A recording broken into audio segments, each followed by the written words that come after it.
Welcome. My name is Marie, and I will be your facilitator for the Aging Mastery Program. We're going to talk about navigating longer lives. There is good news and bad news about the fact that we are getting older. The good news is we're living longer than our parents, our grandparents. The bad news is we may not be living life as well as we could. There is no rule book, there is no instruction book for how to get older. And it's important, if we want to live our lives to the very, very best that we can, and by that I mean we want to be able to be happy, we want to feel secure, and we want to feel important. We're learning how to be professional older adults. We are learning how to master our lives, how to take a better control of our lives. Attitude has so much to do with every aspect of our lives. It's very, very easy to be grateful for good stuff, if you will. Easy to be grateful because I had a family reunion over the weekend and got to meet a lot of folks I hadn't seen in a long time. I'm grateful for the fact that I didn't have to drive to work in the rain this morning. But it's difficult in many respects to be grateful for adversity. It's hard to think about what's great about going to the dentist and finding out you need to have a root canal. But if you stop and think about it and consider it from the standpoint that I've gone to a professional who's found a problem that could have gotten worse, but we've recognized it, we can fix it, and we'll be done with it. And that's something to be grateful for. So I think that's probably, as far as I'm concerned, the most critical of all of these important aspects of aging mastery.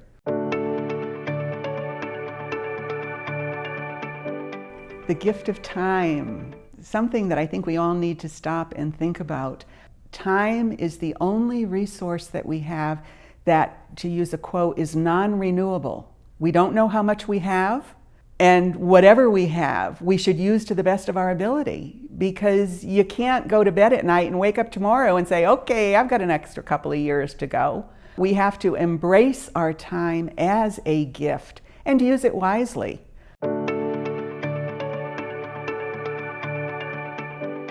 When you're creating your own individual goals, you shouldn't strive for something that's unattainable or something that you don't feel that you can accomplish. The New Year's Eve resolution, if you will, very, very few people are successful at setting pie in the sky goals, and they're setting themselves up for failure.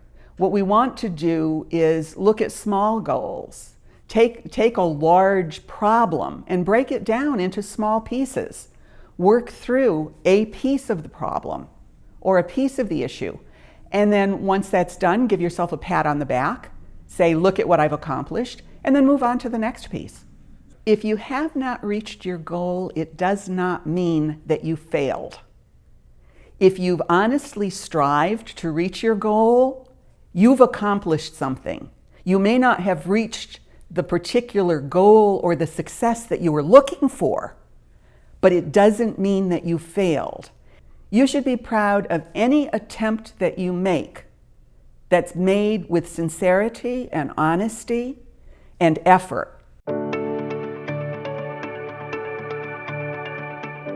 There is a section in each participant workbook that has a page with a huge circle drawn on it. That circle is segmented into 7 different parts.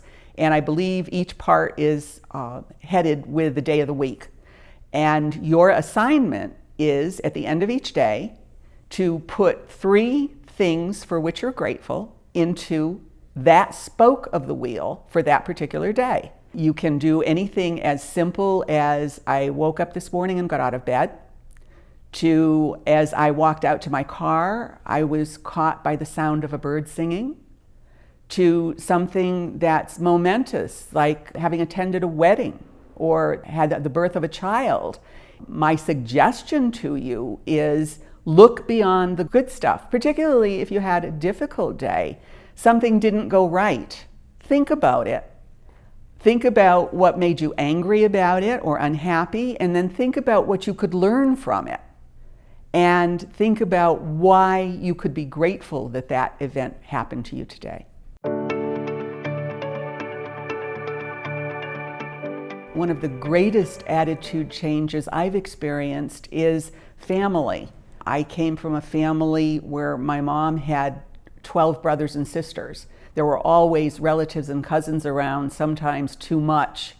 And unfortunately, as I have aged and watched and been around the loss of each of these loved ones, I've come to realize that I was never grateful enough for the family get-togethers, for the parties, the picnics, and all those happy things, and even the unhappy things like the funerals or the visits to someone in the hospital. I've been fortunate enough to know many people who have been able to influence other people by shifting their attitudes, by helping them to acknowledge. And if I could share a personal experience, again, when I was about 12 or 13, I came downstairs one morning to get ready to go to school. And I was not happy about something, but then again, I don't think a lot of 12 or 13-year-olds are happy about a lot of things. And I walked into the kitchen, and my mother took one look at me and said, "What's your problem?" And I just looked back at her, and she said, "Okay, go back upstairs and don't come down again until I've left the house." And I just looked at her and I said, "What's going on?" She said, "You look miserable. I'm happy. I want to leave home happy. If you're going to be miserable, go back upstairs and come back down again after I'm gone so that you won't ruin my day." And that was a lesson that I have taken to heart these many, many years since.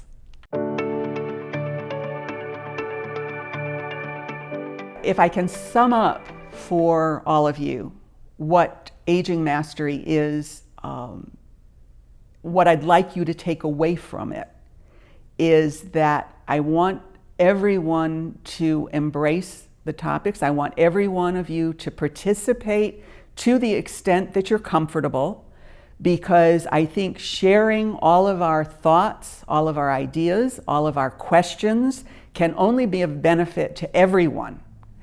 And I would like everyone who completes the Aging Mastery to share my enthusiasm for it.